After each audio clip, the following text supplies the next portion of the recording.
lii xew démb c'est venu d'un acteur politique mineur. yàgg na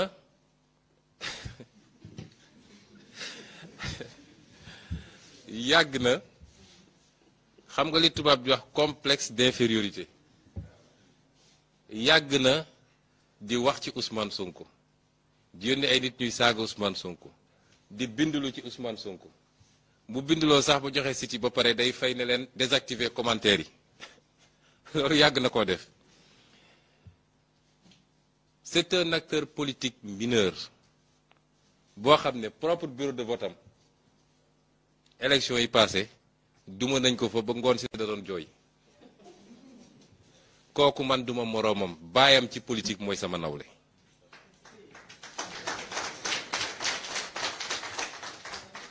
baayam ci politique ñu koy wax Macky Sall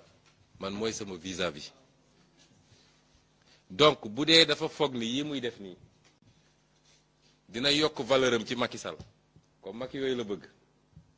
ba tax lu mu mënul am ci politique ci terrain bi mu am ko feneen wala bu foogee ni Ousmane Sonko mooy doon échelle am pour mu monter day nax boppam man duma moroomam ci politique je ne le dis pas avec arrogance mais li terrain bi wone lay wax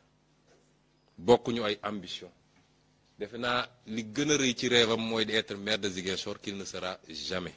bu soobee yàlla kon yii ñuy def nii la Casamance n'en a pas besoin te lu mel nii doo mus a gis mu jóge ci l'honorable député maire Ablaye Baldé gëwuma ko doo mus a gis mu jóge ci tonton Robert Sagna gëwuma ko les dernières années toutes les scènes de violence politique mi ngi jóge ci benn wala ñaari acteurs politiques te moom ci la bokk maa ngi fàttaliku 2017 élection législative yi j'étais à l'hôpital parce que Djibi Gueye Ndiaye ma àndaloon bi muy ñibbi def accident tooboor loxo bi damm ñu delloo si ko ba ñu demee songu le meeting de Baldé à Adéane li fa amoon ci blessé bi ñuy ñëw di hôpital di andi blessé c'était devant moi. Politique du dem dajale xaalis boo xam ne l'origine est douteuse dem recruter ay nervi jële leen Dakar andi leen fii foog ni loolu mun na la may baat ci politique légitimité bu la ko yàlla mayul da ngay xam ni lii la yàlla def parce que yàlla rek mooy may mais nekk fii saaga nit ñi attaquer nit ñi bindulu loolu du politique. La bataille de Ziguinchor se fera sur des idées, sur des programmes, sur des projets, mais pas de cette manière-là. Donc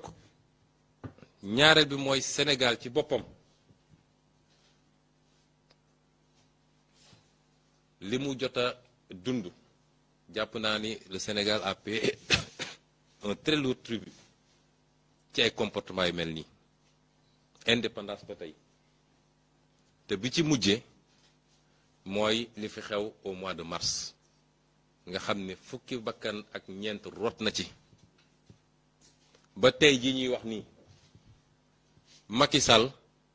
pëndal bi mu da pëndal naan ay commission d'enquête ak nangam bëgg a suul dossier bi te du mus a suulu parce que tôt ou tard les responsabilités seront situées te ñi rey dinañ dem kaso un lourd tribut ci li xew rek ci mois de mars bi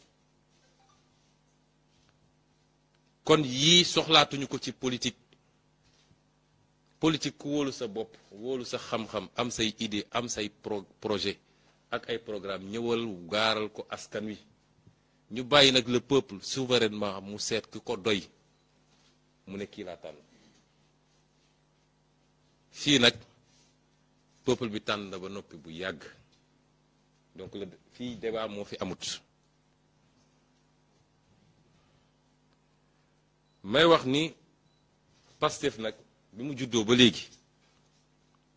Pastef mooy gone goo xam ne dafa judd rek dox may ñu ko fu mu jàngee toog may ñu ko fu mu jàngee dox dafa judd rek ñu ne tey ñu faagaagal ko lu ne jaar na fi dàq nañ nit ñi seen liggéey attaqué nañ ñu ngi ñuy saaga ñu ngi ñuy lu ne daj nañ ko fi su ma doon wax rek la longue liste ma fàttali ni le 6 octobre 2018 dañoo pare meeting ci la ñu assassiné Mariama Sagna ba tey jii la justice ne veut pas faire la lumière sur ce dossier ma nga bàyyi ñetti doom yu ndaw a ndaw a ndaw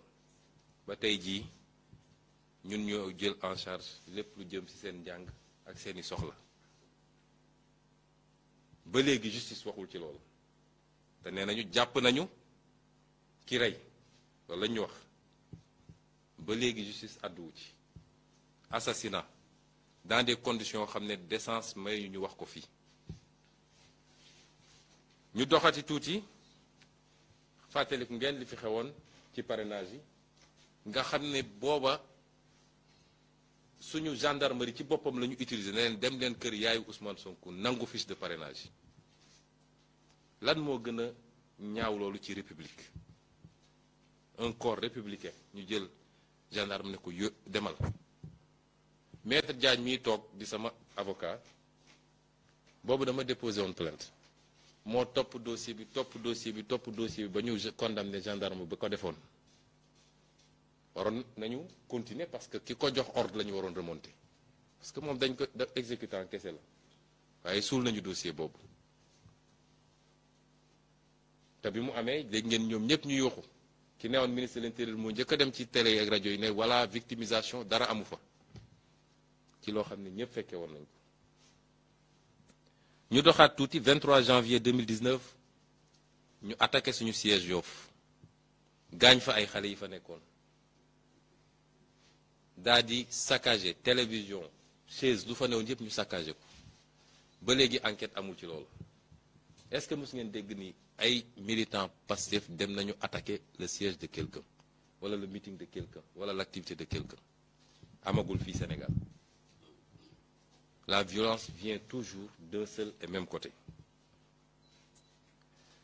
ñu weesu loolu février 2019 yéen ñëpp yéen a ngi fàttaliku bi ñuy attaqué sama convoi à Aéré Lao ay jaasi ay paaka lu ne am fa en pleine campagne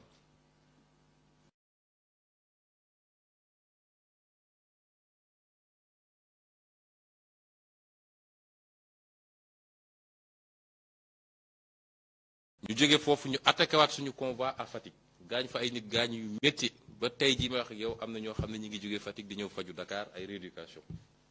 2019 te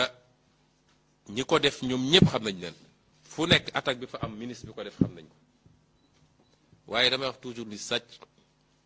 sàcc bu dul raw jarul yàq nelaw bàyyi leen rek ñuy tëb di dal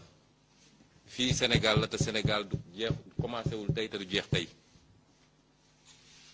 ki ko def ministre bi yónnee pour ne attaqué leen bi yi ma leen wax ni yëpp bu nekk xam nañ ban ministre wala ban directeur d'agence moo yónnee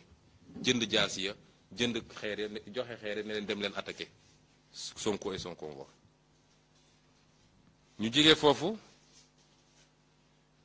ñu ñëw ne def nañu loolu lépp sottiwul te waa ji mënuñu koo jaare fenn foo laal c'est bétonné ndax ñun ñi ngi sant yàlla Pastef mooy parti boo xam ne dafa neex a nekk waa Pastef ñu ci bëri ay hauts fonctionnaires lañu nekk ci domaines yu sensible fu leen neex ci télé ñu taxaw wax te kenn mënu leen dara parce que dañoo jub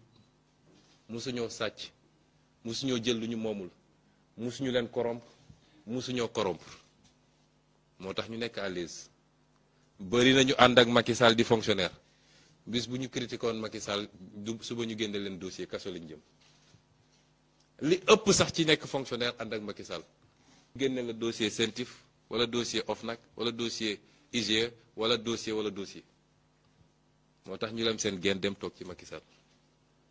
bi ñu gisee ni loolu yépp nag amuñu ko lañu ne kii nag buñ ko gaawul tee te ñu ngi dëgmal 2014 musiba dina am 2024 musiba dina am ci ñoom ñu ne kon nañ ko pexeel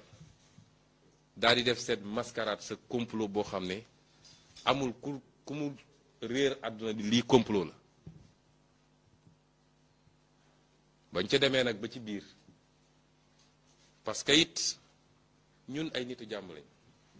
nee naa mosuñoo attaqué mosuñoo dóor waaye loolu tekkiwul ne ay yaafu sañu de yàgg naa wax ni man duma koo xam ne suñ la mbéjee ci lex bi nga joxe lex bële politique dafay am fu muy toll nag rokki mi rokki la bi ñu demee ba bëgg a ëppal gis nañ ni ñu gis mooy li fi xew mois de mars nga xam ne moom Macky Sall dafa demoon tëju ñemewul woon lu dul diggante Mermoz ak Palais ministre am yeeg directeur général moom yëpp yor làmmeñ di rëy làmmeñ nekk ci télé yi fan la ñu ne woon mars xam na ñu génnoon sax réew mi dégg naa dem Dubaï ak feneen ak feneen man mii ñi yónnee ci man naan wax leen ko man bokkuma ci mbir mi defuma ko dara bu gaa bi ñëw taal sama kër kenn xamul nu mu toll ci ay ministre ay directeur ay kilifa waaye bi mbir mi jeexee gis nga leen après la pluie tous les cafards sortent comme on dit loolee nag amoon dañ leen bëgg wax ni mi ngi fi ba tey te dinaa ci dellu si jàmm ñaar a koy dox ñun am nañu limite am nañu lu ñu mën a nangu que ñuy xëy suba ngoon jot nekk ci télé yi di ñu saaga dañoo yor njaboot di ñu saaga di wax lu ne ci ñun ça passe encore parce que yonent yi sax saaga dañ leen te loolu du takk te plus ñu koy def plus muy yokk suñu aura ak suñu sympathie ci peuple bi que ñu attaqué waat ñu ne ñun ay républicain lañu fa ñu war a déposer plainte ñu dem déposer fa plainte donte xam nañ du mujj fenn ba léegi loolu jàll na waaye